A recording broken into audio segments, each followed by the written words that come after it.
Dungkap badhe lumadening tata cara paregian mila caos uninga dumateng para pangombyong panekaring Sri Kapahargya temanten sarimbit ingkang wingking saking Sidowayah Desa Jenggrik Kedawung Sragen tumuli kasuwun daya-daya manjing mungwing sasana paregian ingkang saperlu genya arsa hangestreni handenengi asung donga pangestu tumanduk keluarga pamengku gati Sumarambah putra teman sarimbit mila mugi ndadosaken kawuningan winangsulen dhumateng para pangombyong panekaring Sri Kapahargya temanten sekloron wusnya ndungkap badhe lumadening tata cara pahargyan ngunduh mantu wonten madyaning sasana suka wonten sasana enjang ndungkap siang kalenggahan keparenga sangya para pangombyong panekaring Sri Kapahargya sarimbit nedya kasuwun tumuli daya-daya manjing mungking sasana paregian mugi ndadosaken kauningan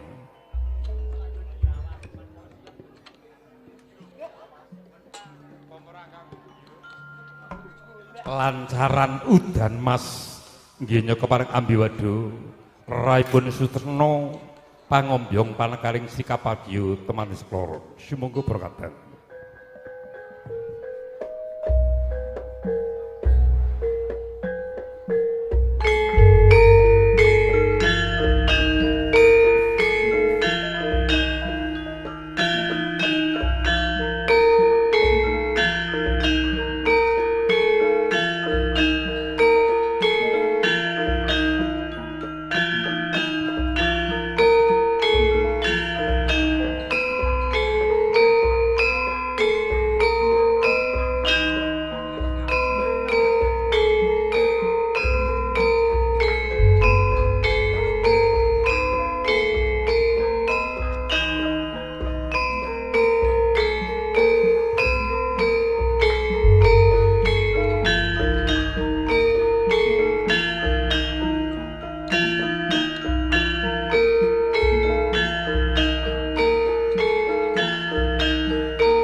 binuka wiwaraning sasana suka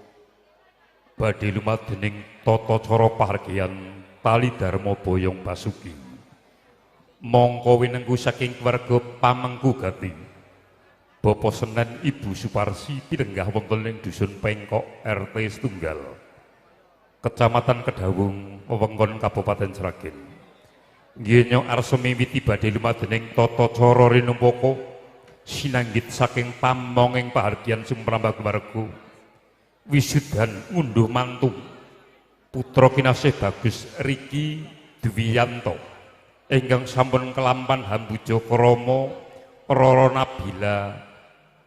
Mali Hati putri panjenenganipun Bapak Ratno Ibu Poni wingking saking Padekan Sidowayah RT kalih Desa Jenggrik Nunggil Kecamatan Kedawung Sragen karana tumlawung kang sarta tumiyung sumenaning Sang Hyang Bagaskara kang wis nyomanjing mungging sasana parigyan kadya melu hambuka badhe lumadening tata cara rinupaka sinartan kadang sutresna pametri budaya karawitan Cindi Laras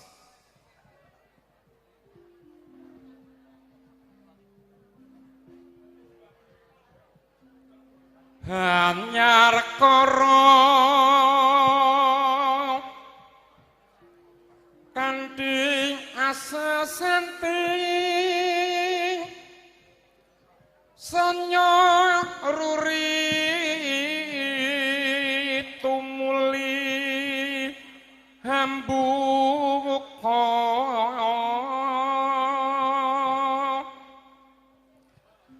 pahargyan sanyang tane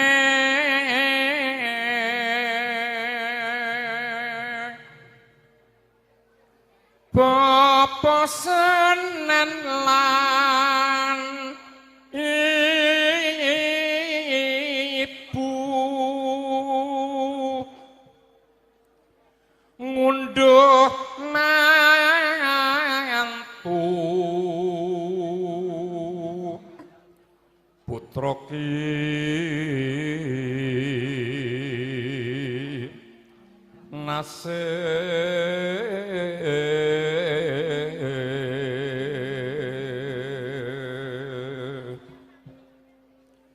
binarung ing pradangga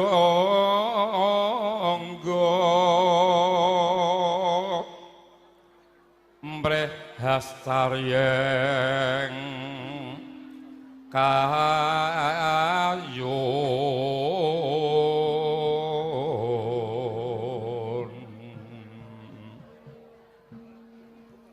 sagarwa putra Wandawa tekeng dase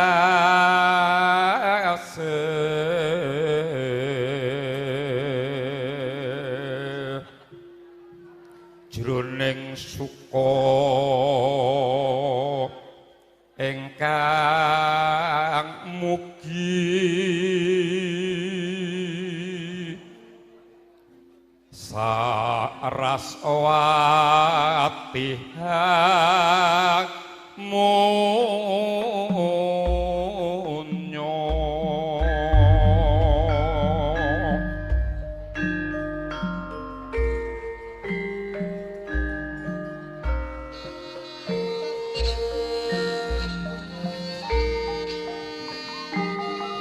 dan sembah nireng ulun kapurku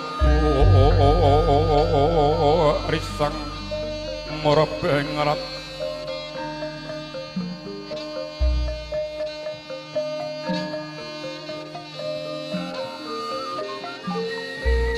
sahananing kang nikanan ing kasih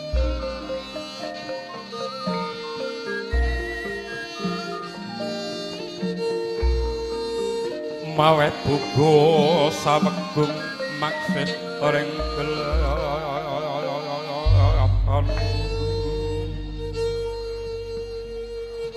arum kang raras manawung sesandi pamudya stuti lenging sedya manem Brama kang rinenggeng para krama. Marawakan atur bismillahi assalamualaikum warahmatullahi wabarakatuh. Nuwun amit pasang malimantabi sinabetna ing ila-ila duni. Linepatna ing tolah manusinan Santiadi Suro Sudira jayaning kang rat lebur ola ingkang Darmastuti. Mangketa katur wonten kepentingan para sepuh pinisepuh ingkang hanggung pana ing pamawas miwalebing pituku. Mreng ngarsanto para ulama, para kiai ingkang rinten dalu tansah sinayudan mring dase kaswase. Sangya para lenggah para tamu putri kakung sinedan rawuh mungguing sasana wargyan ingkang sinumdagya kelawan mulya.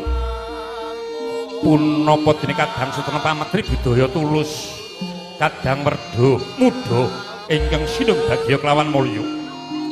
Kepareng kula sumlatur sumalana madhep wonten samadyaning sasana wargyan. Nyahak kamardikan nyaruwus kumawantun Bantala Rengka. Ndadar hanggana raing Subasita Tilaring Udanegari. Bobotipun kula pinatamrada pengembaning sasana kapitedhan Sinaraya. Mongko minangka widya wiyakaning pahargyan. Lho inggih awit saking keparingipun keluarga pamengku gati. Binekten Bapak Senen Ibu Suwarsi pilenggah wonten ing dusun Pengkok, Desa Pengkok RT setunggal Kecamatan Kedawung wewengkon Kabupaten Sragen Asri. Nyonya arsa miwiti lumadhening tata cara pahargyan ngunduh mantuk putra kinasih Bagus Riki Dwiyanto dalah Rara Nabila Malihati Tanoyo putri panjenenganipun Bapak Ratna Ibu Poni wingking saking Padekan Sidowayah RT kalih Desa Jenggrik Kecamatan Kedawung Nunggil Kabupaten Sragen Asri. Mila lumadhening tata cara rinpaka ing sampun paring kasanggit saking pamonging pahargyan sumrambah keluarga nedya paring kula biwawarakaken ing pramila mugi katur dumateng Sang Hyang Palenggah para tamu putri kakung ingkang minanting pakurmatan amarengi pamaos sing tata cara rinpaka sumangga niwit kula dhiraken meminta mring purbaning Gusti ingkang Maha Nasa murid kasembadane sedaya lumadhening tata cara rinpaka wonten madyaning sasana pahargyan ing sasana enjang dungkap siang kelenggahan mugi lumampah kanthi sida karya Iwan Pinaka Pangasti Tanah Humajaraken Anbatara Triaksara Wardini Triprakawis mugi kacakut wiwitan tengan ingga pungkasan mugi sepen ing pambengan manggih ing kayuwanan mestuti lampah-lampah lumadhening tata cara rinpaka ingkang ngarsa kapulakan badhe lumarap Nyosri Kapargi Salimbit mongko kaldhiraken kulawarga panjenenganipun Bapak Ratna Ibu Poni saking sasana pangrantuk manjing wonten ing sasana pahargyan nut lumadhening tata cara ingkang kalih Sikapargya Sekloro nedya kepareng arsa winijian ampiannya mawi tirta panglukat kaparingan tirta wening mure wening ing cipta rasa budi lan karsa nggih kepareng arsa ngembat watanging baraya tansah pikantuk ridhaning Gusti ingkang Maha Nasa tumuli purna lampah-lampah lumadhening tata cara adat kaboyong pinalenggahing sasana rinengga Bali Winanggun ngrenggani lumadhening tata cara ingkang angka 3 rementang pangandika pasrah panampiling Sikapargya teman Salimbit purna tumapak ing tata cara atur raipun seterna saking keluarga kadang besan sinure digene kepareng asung pasrah panampi pambiwara nglajengaken tumanggaping tata cara ingkang angka sekawan arsa semiyut ngestu padha mring padaning Rama Ibu kang winasten tata cara Subasita Ewas menelampah-lampah dening tata atur panuwun pambagya kawridingan. Rawuh handika panjenengan pelengkap protam sadharum ingkang pinanting pakurmatan. Minangka lumadening tata cara candra 5 kasedi. Kalajengaken tata cara poto pakurmatan sumrambah poto keluarga saking keluarga Pamanggogati. Ewas menelampah-lampah dening tata cara parkian ngunduh mantuk ingkang kepareng minengku saking keluarga Bapak Senen Ibu Suparsi. Tinengeran Purna teman sarbit ambek bilih wis kepareng kaboyong saking sastra palenggahan kakalimanjing wonten sungapaning parigyan kinarya asung pakurmat badhe kunduring sangge para lenggah para tamu putri kakung ingkang winanting pakurmatan punapa dene sangya para pangombyong panekaring sikaparja teman sekelas sarimbit mekaten pendheningan pelengkap pertama sadharum ingkang winanting pakurmatan lampah-lampah lumadening tata parigyan bilitan wonten ewa-ewahan kepareng pinak lenggah kali sekeca mardu madikan penggalih sinarten anger sepi sugata panglipur saking keluarga karawitan Cindilaras gong ingkang saking laladan bijilan jambanan Sidarjo Sragen nuwun.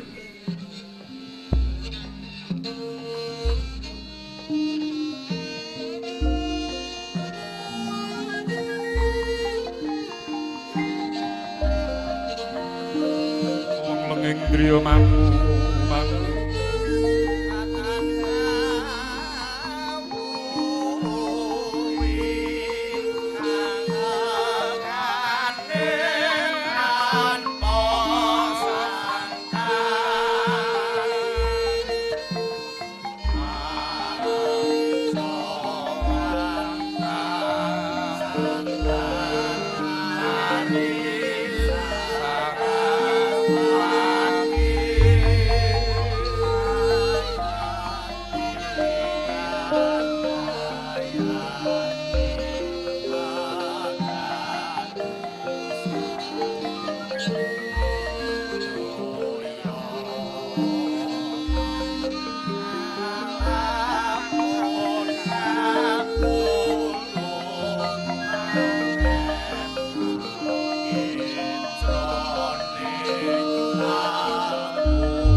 tan kabeh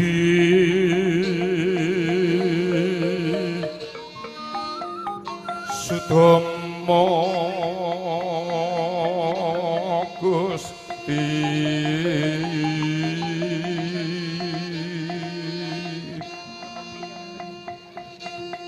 sasongko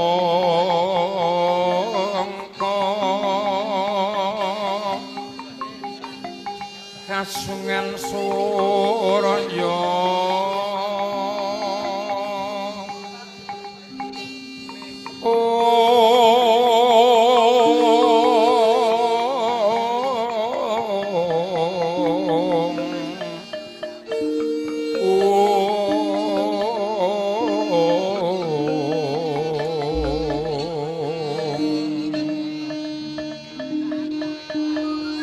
Prabanyo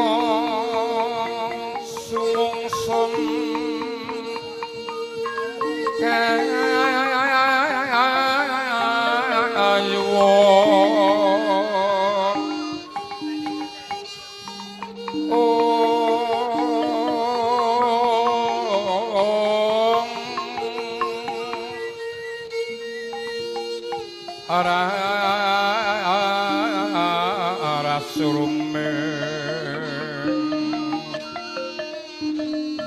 Sari-sari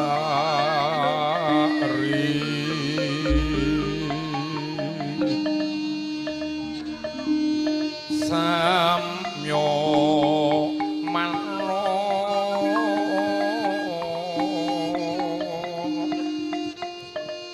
semeng sari ro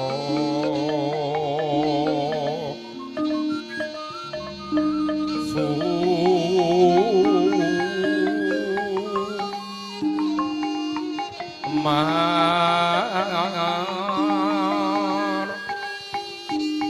sumarmaniro suskam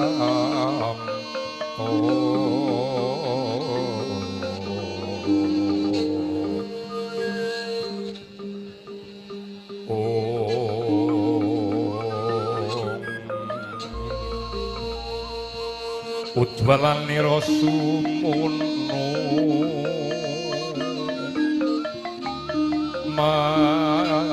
marabuka candra kusuma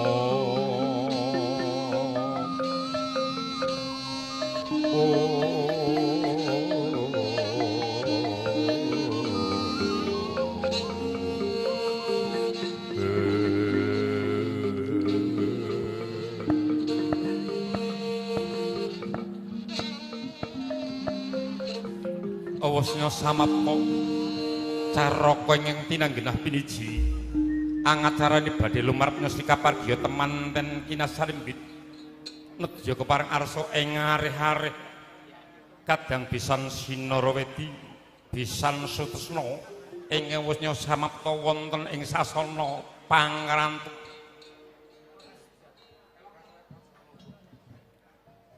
Bapak Ratno Ibu Poni gene kepareng tumuli samapta angareh-areh lumarep nyesti kapargiya teman sarimbit saranane yen wong luhung betalopo kurang goleng elingo lajat miko yen wacana kudu manes preseng semeng sasama bedaning kabawah sami nut sabyantu sakarsa nut sabyantu sakarsa tan rekoso kang kinarti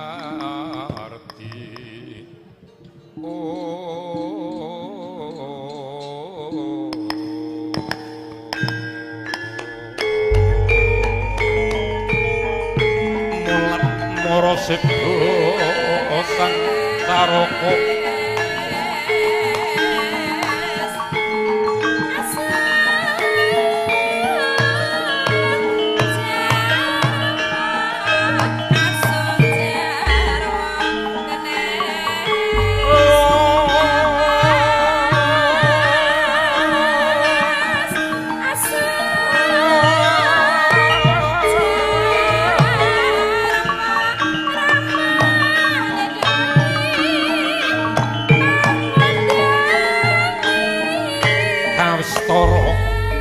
dadap haluroko paraga kang kepareng piniji minangka tundakan lampah buta pangkaranguning Sri Kapargiya teman salimpi saking sasana pangrantu mentar saking sasana pargian dene kepareng lumaksana dadap haluroko tegese kanthi laku prasaja jumangkah ingkang datan wegah bergambah wonten ing tengah wasnya prabang madaning sasana pargian putra teman sarimbi gumiring ingkang wis pareng ing arih-arih Rama kalih Ibu prabang umbaning sasana tinuju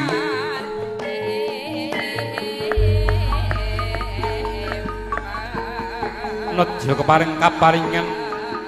unjukan tirta wening samapa ing nada kepareng arsa paring unjukan tirta wening sumrambawini jian ampeyan nyemawi tirta panglukat wening cipta rasa di lan karsa gene kepareng arsa ngembak patanging baraya muja sinar ing rubeda manggih iyana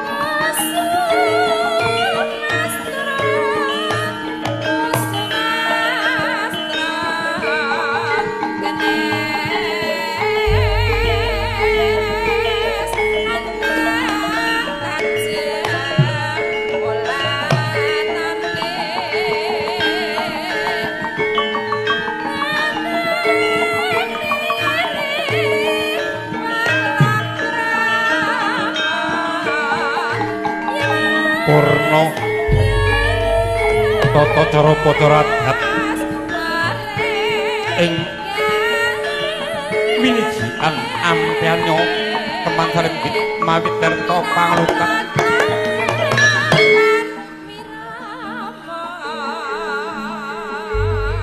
samapa panjenengan Bapa Senen Dalah Ibu kenya kepareng tumuli nganti teman setoron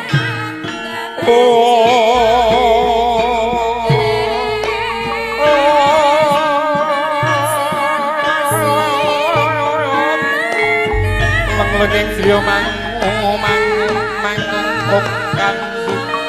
rimang lolen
tae ana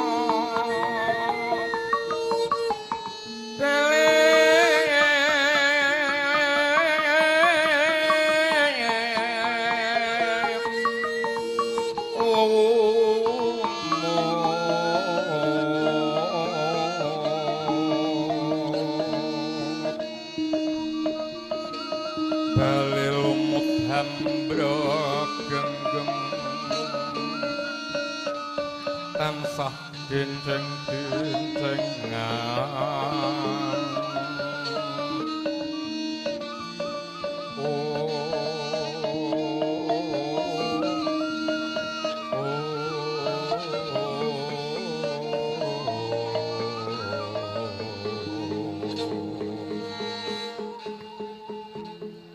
Wus nyopinak lenggah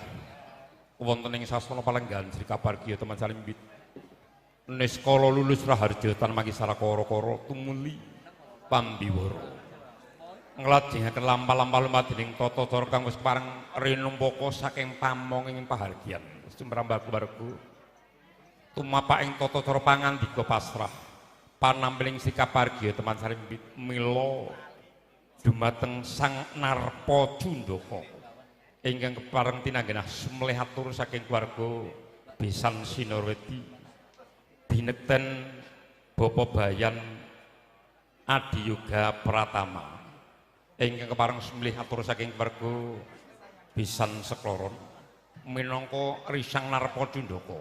ingkang kepareng tinanggenah amasraken putra teman salimbit ewa semanten ngruntuti tumapak ing tata cara atur panampi minangka Sang Bimbasara Dene kepareng samepa mungging sasana parigyan binekten Bapak Haji Sugiman Sarjana Pendidikan. Kekalih ing nedya kepareng angadani tumapak ing tata cara pangandika pasrah panampiling Sri Kabargya teman sekloron sinumbul jine-jiran saking keluarga. Ambek bilih wis samapta ing gati saweg windiri dumateng Sang Narpa Jundaka. Bapak Bayan Adi Yoga Pratama sumrambah panjenengan Bapak Haji Sugiman Sarjana Pendidikan minangka Sang Bimbasara dene kepareng angadani tumapak ing tata cara piniji Pandayawara papan panyuraswara mila kasumanggaaken ing wasana sumangga nuwun